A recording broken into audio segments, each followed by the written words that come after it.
Bonjour et bienvenue à cette vidéo. J'aimerais pendant ces quelques instants répondre à la question qu'est-ce que c'est qu'exactement que l'Évangile? Parce que beaucoup de chrétiens emploient ce mot très fréquemment alors que dans la vie courante, beaucoup de gens n'ont aucune idée qu'est-ce que c'est exactement. Alors, évangile, c'est un mot grec, ou d'origine grecque. Et cela veut dire bonne nouvelle, bon message. Or, on peut dire que c'est un bon message du bon, saint et juste Dieu pour des pécheurs impies, corrompus, en inimitié contre Dieu. Déjà, cela souligne le fait que c'est un message de grâce.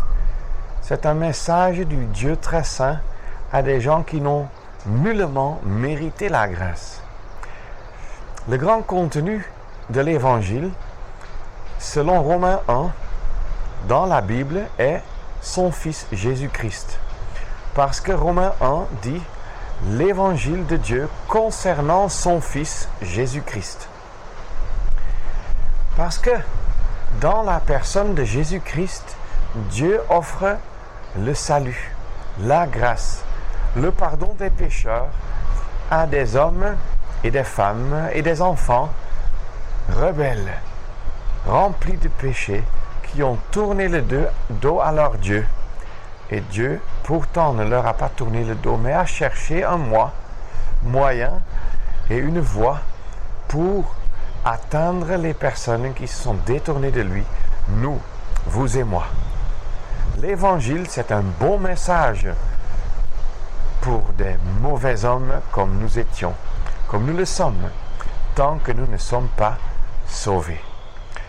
Or, en plus de cela, ce n'est pas seulement le message de Dieu concernant son Fils, c'est aussi le message qui a de la puissance, parce que en Romains 1, verset 16 et suivant, l'apôtre Paul dit avec clarté qu'il n'a pas honte de l'Évangile, parce que c'est la puissance de Dieu à salut pour quiconque croit, qui que ce soit, dans quel pays, dans quelle culture, de quelle langue que ce soit.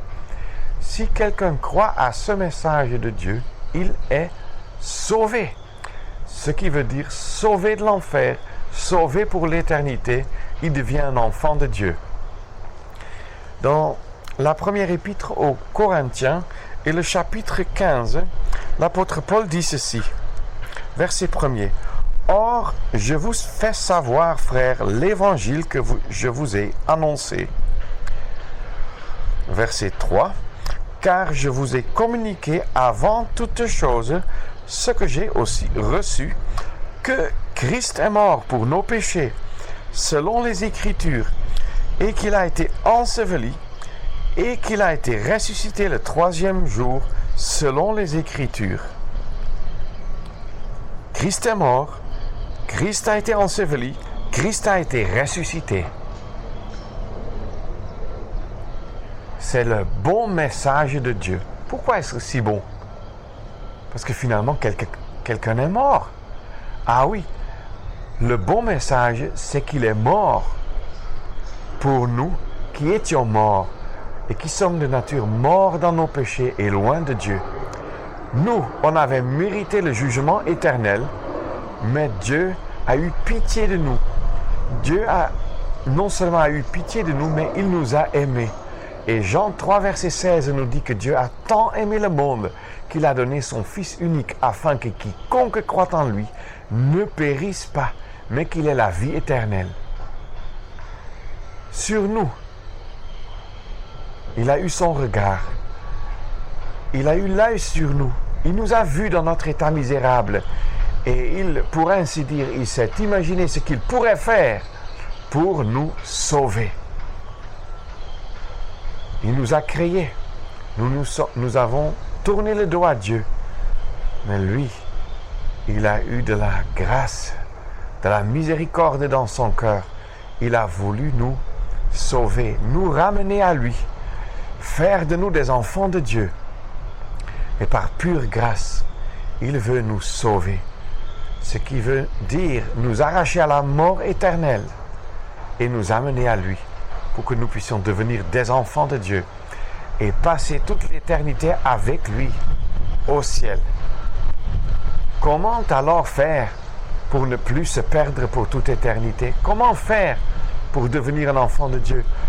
Comment faire pour que nous qui étions morts dans nos péchés, on puisse devenir vivants, enfants de Dieu, pardonnés, justifiés? Tout cela, c'est en croyant l'Évangile, ce bon message de Dieu dont il parle dans sa parole, la Bible. Et je vous exhorte, quand vous n'avez pas encore eu à vous repentir, à revenir à Dieu, à confesser vos péchés, votre rébellion contre Dieu et tous vos mauvais actes, alors s'il vous plaît, prenez ceci au sérieux. Retournez vers Dieu, confessez vos péchés.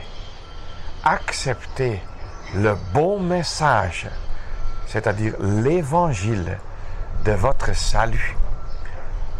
Vous serez alors sauvés par grâce, par Jésus-Christ. Lui, il est mort à votre place pour que vous, qui étiez en route vers la mort éternelle, l'enfer, vous soyez sauvés à jamais. C'est le désir de Dieu de vous sauver. C'est ce que la Bible dit. Il y a un seul Dieu, un seul médiateur entre Dieu et les hommes, l'homme Christ Jésus. Acceptez ce médiateur qui veut faire la paix entre vous et votre Dieu, votre Créateur. Repentez-vous et croyez à l'Évangile, croyez cette bonne nouvelle de salut en Jésus-Christ. J'espère que ces quelques indications vous aident à comprendre ce que c'est exactement que cet Évangile, cette bonne nouvelle concernant Jésus-Christ qui s'adresse à des hommes, des femmes, des jeunes, des enfants, pécheurs, comme nous le sommes tous de nature. Et Dieu veut vous sauver. C'est la bonne nouvelle de Dieu pour vous aujourd'hui. Croyez-le. La Bible le dit. Merci.